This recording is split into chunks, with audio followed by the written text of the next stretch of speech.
ముందుగా హీరో కాకుండా హీరోయిన్తో మొదలు పెడతాం. సో మీరు ఈ లైన్స్ని ఎవరికి డెడికేట్ చేయాలి అనుకుంటున్నారు? యాక్చువల్లీ మా అమ్మ నన్ను వదిలేసి 3 ఏళ్ళైంది, కానీ తను నన్ను అస్సలు వదలలేదు. నేను తనను వదలని తనకు తెలుసు, నాకు తెలుసు.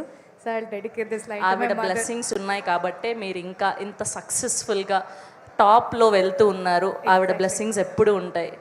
కంగ్రాచులేషన్స్. అండ్ మా కిరణ్ గారికి కొంచెం కొత్తగా అడుగుదాము. సో ఇప్పుడు ఏంటంటే మీరు మీ ఫోన్ తీసి మీ బ్యూటిఫుల్ లవ్ అయినటువంటి రహస్య గారికి కాల్ చేసి ఇందులో ఉన్న 2 లైన్లు పాడే వినిపించి ప్రపోజ్ చేయండి. ఆవిడ రియాక్షన్ కావాలి మాకు.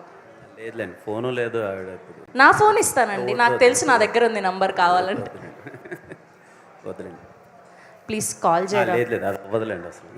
ఎందుకండి కొంచెం మాటం అసలు. ఆ మొహమాటం ఏంటో మేము కూడా చూస్తాం కదా. ఆవిడ ఎలాంటి రియాక్షన్ ఇస్తారో తెలుసుకోవాలి.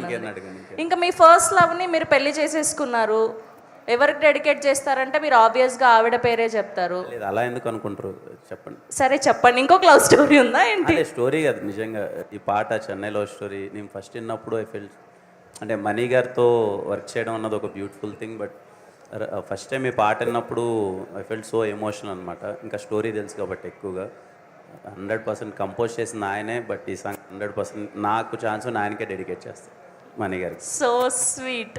థ్యాంక్ యూ కిరణ్ గారు, thank you so much. So Kiran గారు మొత్తానికి ఈ లైన్స్ని మణి శర్మ గారికి డెడికేట్ చేశారు. సో ఇవాళ చాలామంది మ్యూజిక్ మెజిషియన్స్ వచ్చారు కాబట్టి ఒక్కొక్కరుగా వేదిక మీదకి పిలిచి